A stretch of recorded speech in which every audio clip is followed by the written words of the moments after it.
Hello बच्चों, स्वागत है आपका आपके अपने चैनल फ्लुएंस एकेडमी में। आज का जो टॉपिक रहेगा हमारा मानव का पोषण। यह जो है क्लास 10th का 6th चैप्टर जैव प्रक्रम है, जिसमें हमारा टॉपिक है मानव का पोषण। इससे पहले 2 वीडियो आ चुके हैं, अगर अभी तक नहीं देखे हैं तो उनकी लिंक डिस्क्रिप्शन बॉक्स में है, जाकर उनको देख सकते हैं। चलिए तो शुरुआत करते हैं। मानव का पाचन यानी मानव का जो पोषण है, पाचन से तात्पर्य है पाचन। पाचन होता क्या है, ये पिछले वीडियो में आपको बता दिया था। जटिल पदार्थ को सरल पदार्थ में तोड़ना ही पाचन कहलाता है। तो चलिए, पाचन कहाँ से शुरू होता है, कैसे होता है, ये सारी चीज़ों को एक बार देख लेते हैं, उसके बाद हम इसको लिखना सीखेंगे। चलिए, तो सबसे पहले हम भोजन को तोड़ेंगे। तोड़ने के बाद सीधा कहाँ जाएगा, मुख में जाएगा। तो मुख के बाद सबसे पहले कार्य किसका होता है, दांतों का होता है।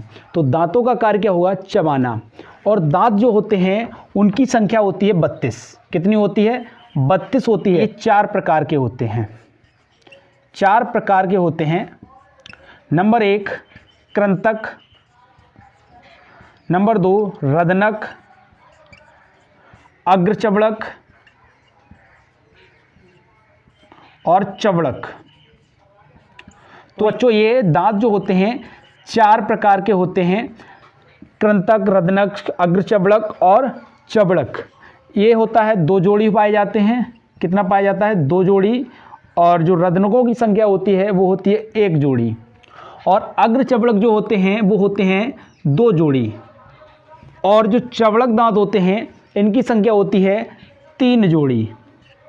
ठीक है।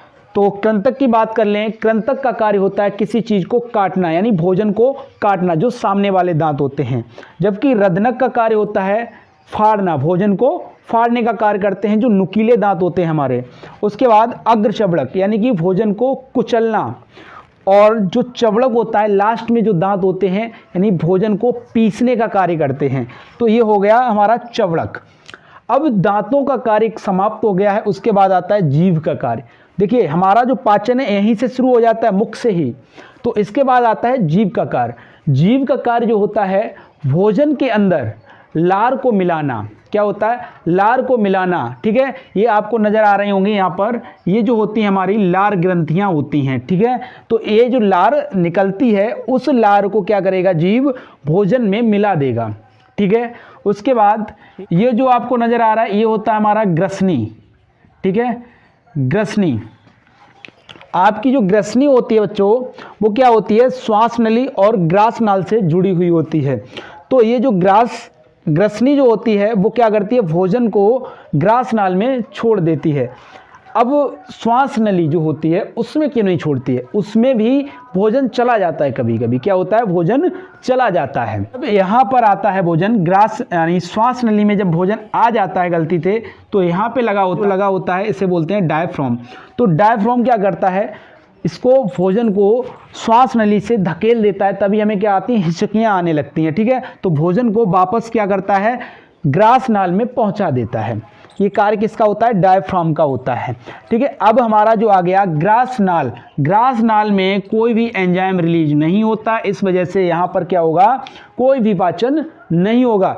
यहाँ पे इसमें चिपचिपा पदार्थ पाया जाएगा। क्या पाया जाएगा, चिपचिपा पदार्थ पाया जाएगा। जो चिपचिपा पदार्थ होगा वो क्या करेगा, इसको बहुत ही पतला कर देगा भोजन को, और आराम से हमारे क्या करेगा, आमाशय में पहुँचा देगा। मान लो अगर भोजन हमने किया और सीधा आमाशय में गिरा जाके, तो चोट लगेगी, तो हो सकता घाव हो जाए। तो इस वजह से क्या करता है, ये जो चिपचिपा पदार्थ होता है जिसे बोलते हैं श्लेष्म। क्या बोलते हैं, श्लेष्म। जो चिपचिपा पदार्थ होता है उसे बोलते हैं श्लेष्म।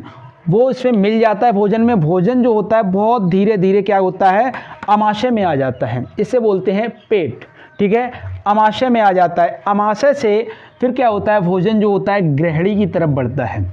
किधर बढ़ता है, ग्रहणी की तरफ बढ़ता है। रास्ते में पड़ता है हमारा यकृत और पड़ता है साथ में पित्ताशय। यहाँ पे पाया जाता है आपका पित्ताशय। ठीक है, जो पित्ताशय होता है इसमें क्या होता है, पित्त रस जमा होता है। पित्त रस क्या होता है, जमा होता है या स्टोर होता है। और ये जो पित्त रस होता है बनता कहाँ पे, यकृत में बनता है। पित्त रस में जब कभी कभी क्या होता है, पित्त की थैली यानी कि पित्त में स्टोन बन जाता है तो इसको निकाल दिया जाता है बाहर।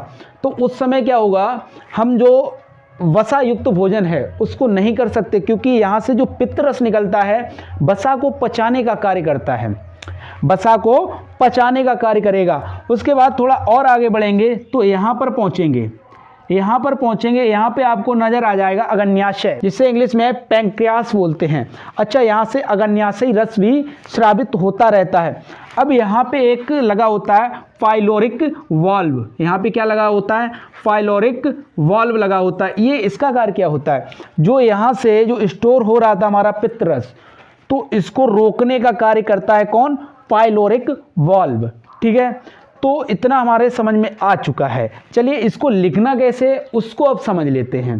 ठीक है, थोड़ा थोड़ा करके हम सारा आराम से सीख जाएंगे। चलिए अब लिखना सीखते हैं। तो सबसे पहले आपकी हेडिंग आ जाती है आहार नाल। तो आहार नाल की जो लंबाई होती है 8 से 10 मीटर लंबी होती है, जो मुख गुहा से लेकर गुदा द्वार तक फैली हुई होती है। कहाँ से, मुख द्वार से गुदा द्वार तक फैली हुई होती है। तो इसमें सबसे पहले हेडिंग लगाएंगे कौन सी, मुख गुहा। क्या लगाएंगे, मुख गुहा। 2 होंठों से, ये क्या है हमारा, होंठ हैं, 2 होंठों से घिरा हुआ मुख गुहा में खुलता है। मुख गुहा के अंदर दांत पाए जाते हैं जो 4 प्रकार के होते हैं, या ऐसे बोल सकते हैं 2 होंठों के बीच मुख गुहा में खुलता है, जिसमें दांत पाए जाते हैं जो 32 होते हैं। ये 4 प्रकार के होते हैं। चारों के प्रकार हम लिखेंगे, 1 2 3, चारों के प्रकार लिख देंगे। और लिखने के पश्चात क्या करेंगे, चारों के नाम लिख देंगे, चारों के कार्य लिख देंगे। जैसा कि अभी हमने बताया था, कृंतक, रदनक, अग्रचबड़क और चबड़क, तो चारों के हम कार्य लिख देंगे। तो सबसे पहले था हमारा कृंतक। कृंतक का कार्य क्या था, भोजन को काटना। उसके बाद कृंतक के बाद चबड़क था। चबड़क का कार्य क्या था, जो भोजन होगा उसको फाड़ने का कार्य करेगा। जो भोजन मजबूत होता है उसको फाड़ने का कार्य करते थे। ठीक है, कौन से दांत हो गए, वो दांत हो गए हमारे रदनक। उसके बाद आ गया था हमारा अग्रचबड़क। कौन सा आया था, अग्रचबड़क। ठीक है, अग्रचबड़क। अग्रचबड़क का कार्य क्या था, भोजन को कुचला था।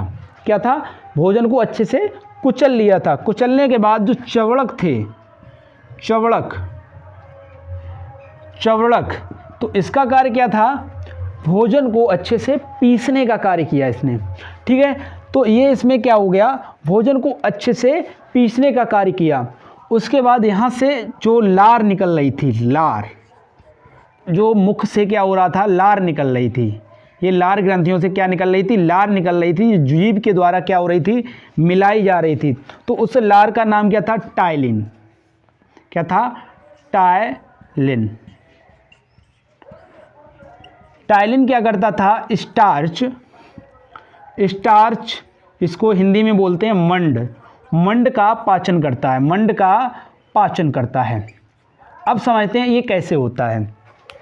जैसे अभी हम क्या करें, जो बाहर का भोजन है उसको हम करते हैं, तो वो भोजन जो होता है, जैसे मैदा का जब हम मैदा का बना हुआ अगर भोजन करते हैं तो उसका जो पाचन होता है बहुत ही धीरे धीरे हो पाता है। कभी कभी ऐसा होता है पचता भी नहीं है। तो ऐसा क्यों होता है, तो उसको समझते हैं। देखिए, उसके ऊपर जो लेयर चढ़ी हुई होती है, परत, ठीक है, उसके ऊपर जो लेयर चढ़ी हुई होती है वो क्या होती है, स्टार्च या मंड, या उसके क्या बोल सकते हैं, मंड की होती है। मंड उस पर चढ़ा हुआ होता है। तो मंड का पाचन तो हमारा टाइलिन कर लेता है, लेकिन जब टाइलिन तो है हमारे पास, लेकिन वहाँ पे क्या नहीं है, मंड नहीं है, तो पाचन किसका होगा, नहीं हो पाएगा। तो इस वजह से जब भी हम रोटियां वगैरह बनाते हैं तो वहाँ से क्या होता है, उसको छानते हैं, और मैदा में क्या होती है, भूसी नहीं निकलती है। तो इसी वजह से क्या होगा, वहाँ पे जो होता है मंड नहीं पाया जाएगा। तो इसी वजह से जो मैदा का खाना होता है वो पचता नहीं है, जबकि जो सादा रोटियां होती है बहुत ही आसानी से पच जाती। मोटे अनाजों का बहुत ही आसानी से पाचन हो जाता है। ठीक है, उसके बाद मुख गुहा हो गया हमारा। मुख गुहा जो होता है वो सीधा ग्रसनी में खुलता है। कहाँ खुलता है, ग्रसनी में खुलता है। और जो ग्रसनी यानी कि ग्रसनी में खुलेगा, और जो ग्रसनी होगी, ग्रसनी ग्रसनी जो होती है वो श्वास नली व ग्रास नाल से जुड़ी हुई है। क्या होती है? श्वास नली और ग्रास नाल से जुड़ी हुई होती है। तो भोजन क्या होगा, यहाँ से सीधा आएगा, मुख गुहा से आएगा, कहाँ जाएगा? ग्रसनी में जाएगा। ग्रसनी के बाद ग्रास नाल में जाएगा और कभी कभी इधर भी चला जाएगा। तो क्या करेगा? डायफ्राम ऊपर की ओर धकेल देगा। तो कचकियाँ और उल्टियाँ भोजन करते समय आ जाती हैं। वो किस वजह से आती हैं? क्योंकि उस समय क्या होता है, श्वास नली में हमारा भोजन चला जाता है। और ये सारा नियंत्रण कौन करेगा? ह्यूमन ब्रेन करता है। ये सारा नियंत्रण कौन करता है? ह्यूमन ब्रेन करता है। जब भी आप बहुत ज़्यादा बिजी होते हैं या दिमाग आपका किसी दूसरे कार्य में बिजी होता है, तो उस समय क्या होता है, भोजन जो होता है वो किधर चला जाता है? श्वास नली में चला जाता है। उसके अलावा जो ग्रसनी होती है, ग्रसनी में एक छिद्र होता है। क्या होता है? छिद्र होता है, जिसे निगल द्वार के नाम से जाना जाता है। निगल द्वार मतलब समझ रहे हैं? निगल द्वार, भोजन किया, निगल ले, काम खत्म। ठीक है। उसके बाद आ जाता है आपका ग्रास नली। ठीक है। ग्रास नली जो आपकी यहाँ से लेकर यहाँ तक जो है वो क्या है? आपकी ग्रास नली है। ग्रास नली या ग्रास नाल। ठीक है। क्या बोल सकते हैं? ग्रास नाल। इसकी जो लंबाई होती है 25 से 30 सेंटीमीटर की होती है। ग्रास नाल की जो लंबाई होती है वो 25 से 30 सेंटीमीटर लंबी होती है। इसमें पाचन नहीं होता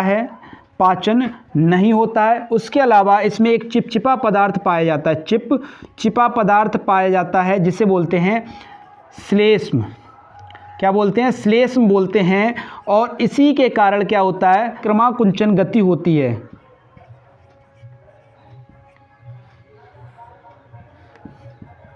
ये गति क्या होती है? बिल्कुल ही धीरे धीरे। ठीक है। बिल्कुल धीरे धीरे भोजन को क्या करता है? आगे को बढ़ाता है। जिससे क्या होता है? आमाशय यानी पेट में पहुंचने पर ये तेजी से ना गिरे, आघात ना पहुंचे, कोई भी चोट ना लगे, इस वजह से। ठीक है। तो ये भी बात आपको समझ में आ गई। उसके बाद आ जाता है हमारा पेट या अमाशय। ठीक है। क्या आ जाता है? स्टोमच या अमाशय। चलिए इसको देखते हैं। जो आपको अमाशय नज़र आ रहा है कुछ जे के आकार का नज़र आ रहा है, यह है अंग्रेजी के जे आकार का होता है। जे आकार का होता है। ठीक है। जे आकार का होता है।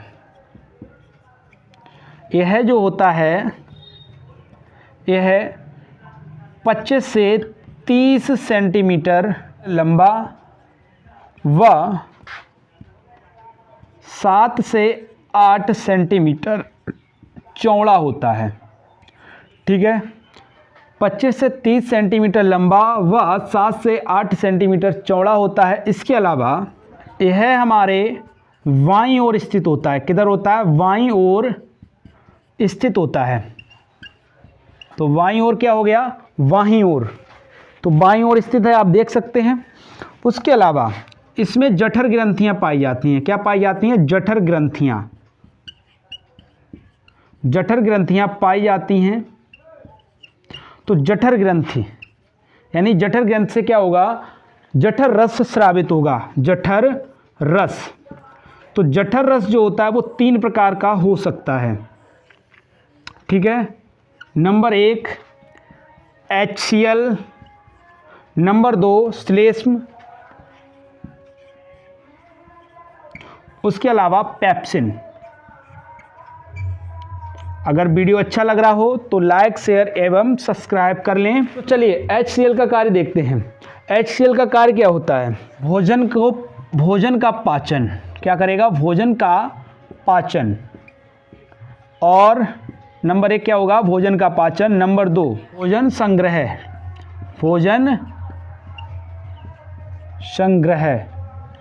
भोजन संग्रहण का कार्य करता है।